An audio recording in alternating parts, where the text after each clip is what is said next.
Okay, so kind of what my goal was in my mind, you live this dream, this entrepreneurial lifestyle where you do all these different things. And I think a lot of people, especially people I know, get out of college and they look for a job.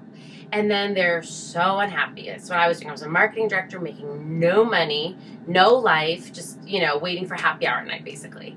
Yeah. And I think via, the internet and all these different things we can do now, you can really hodgepodge together this amazing life for yourself.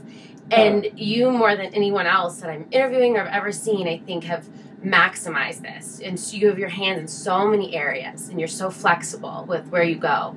And so I kind of was just hoping we could talk a little bit, and I won't keep you too long, about some of the different things you're doing and kind of how the internet how it kind of enables you to do all those different things, and you guys keep moving, and then your Freedom Tour, and then you met Mike's his name? Yep. You met Mike. I went to his website. He's so cute. And you met Mike, and then you guys were able to kind of create this life together, and it's so transient, interesting that way. You're able to keep growing. So that's kind of the picture I want to paint, is all these different pieces you're doing. Perfect. Awesome. That sounds great. Okay. Yeah, and you'll just ask me the questions, and then I'll just answer it. If that works, and then if there's somewhere else you want to go with it, we can go somewhere else. Okay. So I printed out your significant things that happened in 2011 list, because I thought that kind of summarized a lot of different cool things. Cool. And so I want to obviously start with the Freedom Tour, which was like the bravest, coolest idea in the whole world, getting rid of everything. And so what was that kind of about? Well, so the Freedom Tour was, there were really two things going on there. One was that I was ready to leave New York City, and I didn't know what I was going to do next. I had this idea when I first decided I was ready to leave New York. I'd lived there 6 years, and I was taking the steps towards moving home to Maine, to my hometown. And I was going to, I had this image that I was going to get a house and, meet a lobsterman and have kids and, start to bake pies and stuff. And when I started doing that, I just started feeling really depressed. I didn't get as far. I didn't actually do any of that. But the more I started thinking about it, the more depressed and contracted I felt. Mm-hmm. And so I felt like, okay, there's got to be a different plan here. And so I went completely the opposite and just decided, I'm going to sell my apartment. I'm going to sell all my stuff. I'm going to go on the road and teach about financial freedom, really as an inroad to spiritual and emotional freedom.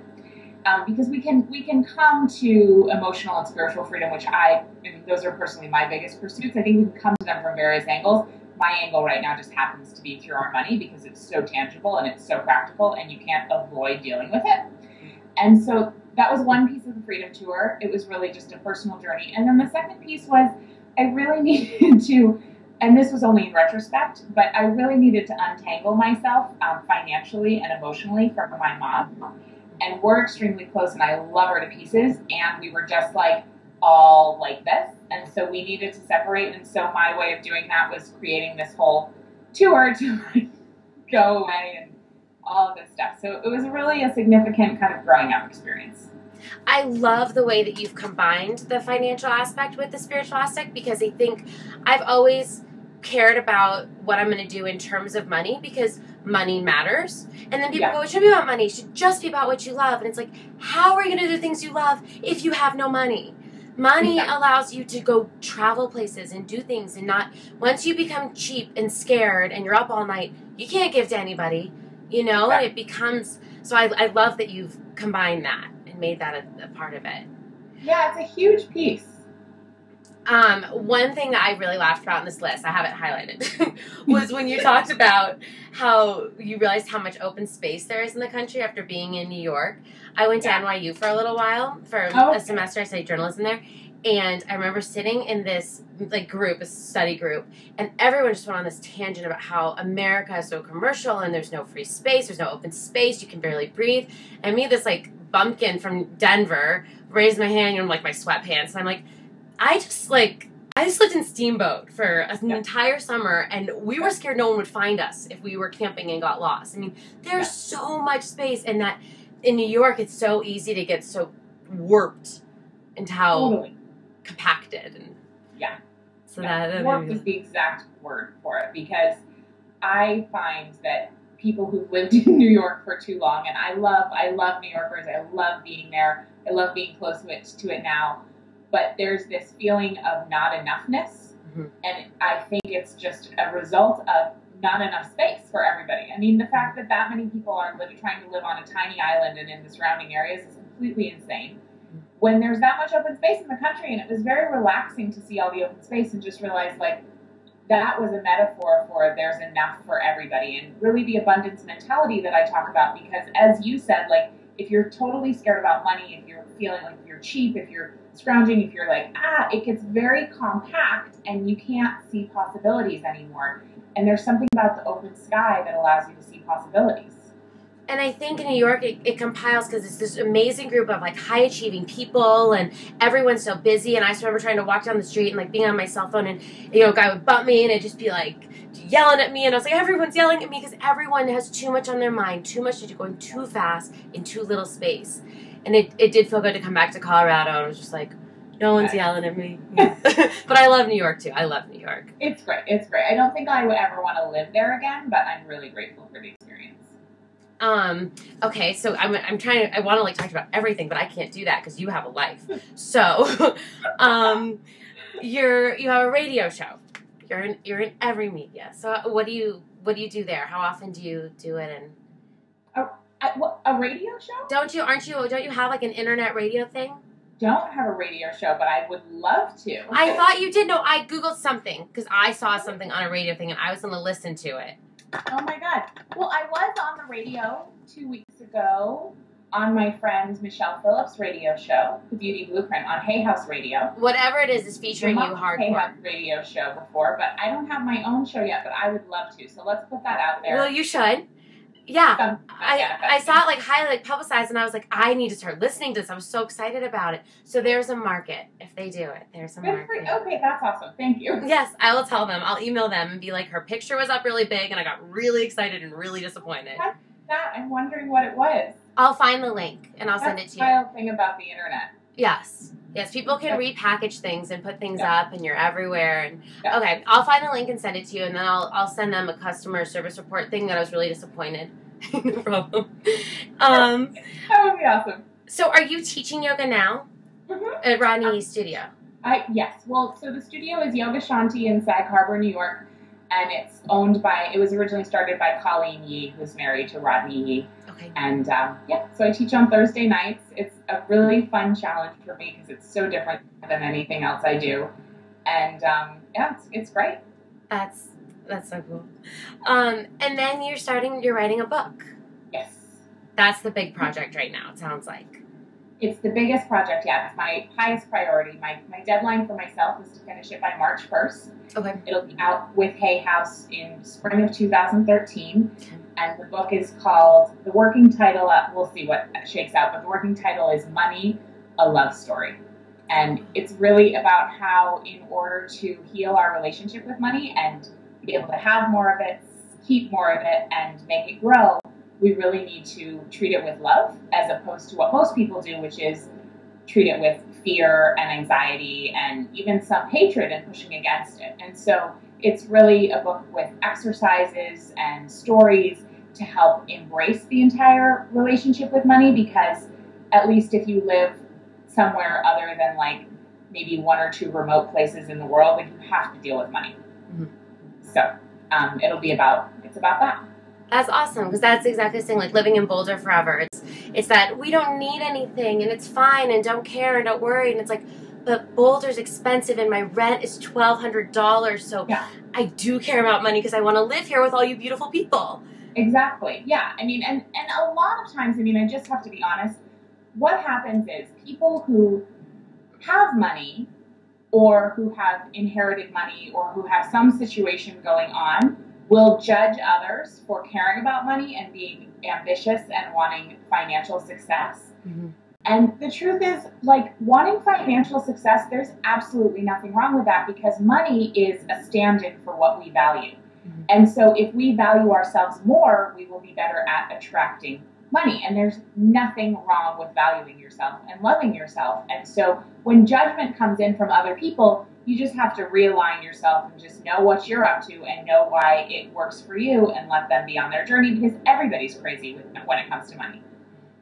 Like, nobody has it figured out. So you promote like your vision and everything so much as like this visionary and this life, someone that wants to teach people how to live well. Where do you see your career future going? Mostly into writing or speaking or consulting or? Great question. I'm very excited. I'm going to be putting out my first few digital products this year. Okay. So starting to have a forum to teach people online if they can't come to a workshop I'm doing, because I'm really not doing any workshops right now, or if they can't come to a speaking gig or whatever. So there's that.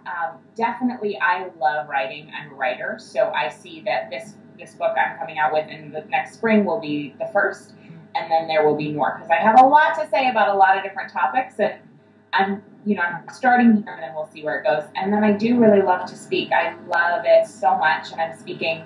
I'm very honored to be part of the Hay House Ignite project, where I'll be speaking with Chris Carr and Danielle Laporte and Gabby Bernstein and a bunch of other great folks in March in San Jose and in November in New York City. So that's a part that I'm really looking to expand. But the truth is, at the end of the day, I started this whole financial freedom journey because I really want to have kids and stay home with them and not have to be burdened by worrying about, like, how am I going to pay the rent, or how are we going to put food on the table, how are we going to pay for college? And I don't want to have what a lot of people I know have, which is a very high income but no time. And then the opposite is often that people have lots of time but no money. And I want freedom, which is the intersection where your passive income or residual income that you don't have to show up for anymore is exceeding your expenses. And at that point, you're free. And so your living expenses can be relatively low to achieve that, which is one of my messages. It's about quality, not quantity. And the other piece that you're doing so well with that, too, is I always think it's interesting when there's two partners, the husband and wife, and both want to have a job, and there's no flexibility for if one gets relocated or if one's hours are weird. I mean, I know even just I have a boyfriend, and I work from home, and I do this stuff, so he's able to go to work, and I'm able to throw in laundry during the day or something, or go to, do things like, and it's not that I'm a housewife, or it's not that I work any less hours, it's just one person has to be flexible to the schedule. It's too hard to have two people with demands and no one to help mediate it. Exactly. So awesome. Exactly. Yeah, and I've always wanted to have the ability to be at home raising a family with my partner, and with my husband someday. And that's a huge piece, because I think that, like, we don't have that many examples of kids who are really raised by both parents, and that balance of the masculine and feminine energy, or the balance of just two human beings if it's a same-sex couple.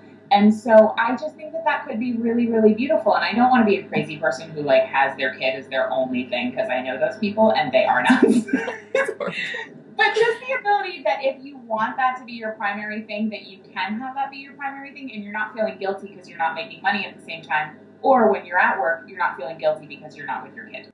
So then, I guess the other thing that I'm curious about, just because I signed up for information, is your mentoring program. That it said I'll get more information. It's just, if you need to briefly what it's about. I'm so curious. Secret. Is it a secret? Is it still a secret? So just tell everyone to sign up. No, it's still a secret. I can't talk much about it, except for the fact that basically I wanted a venue where I could teach people the business model that I started when I was 18 that allowed me to become financially free. And I have I started my blog and my website, like, completely as a hobby.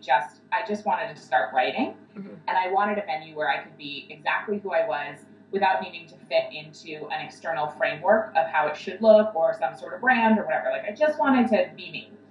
And then it's developed into something much bigger than I ever expected. And so I have readers and I have people who follow me and all that stuff. But I've never actually marketed to my list anything of my own. I've only marketed, occasionally I do affiliate products, although I'm majorly cutting down on how many of those I do. And so I wanted a venue where I could find, like, a couple, and really I mean a couple, like, I'm not going to take more than 10 people who are motivated, who are the right type of people, who I could mentor and share exactly the journey I've been on, so that they can do the same thing, because I know how transformational it is to be able to be financially free so you can do what you want. Like, I mean, that's basically the message. It's not complicated, and I know how to do it, and I want to teach people using the business model that I did. So it won't be right for everybody. And the reason it's taking so long to develop is that I realized I want to have a really good, honestly, I want to have a really good screening system so that when I have people interested, they can weed themselves out and know, like, oh, that's not for me, or oh, that's definitely for me. So I'm not spending a lot of time going through emails and talking to people who don't end up being right. So it's really a self-preservation thing. And there's a need for that. It'll be coming. No, that's awesome. And there's a need for that because there's so many opportunities and there are so many ways to creatively construct a life that fits.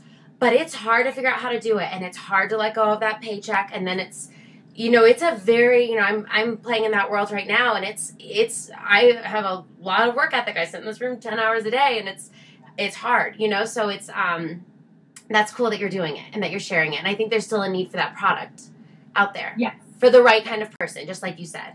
For the right kind of person, exactly. And I want them to read it and say, like, oh my God, she's talking to me.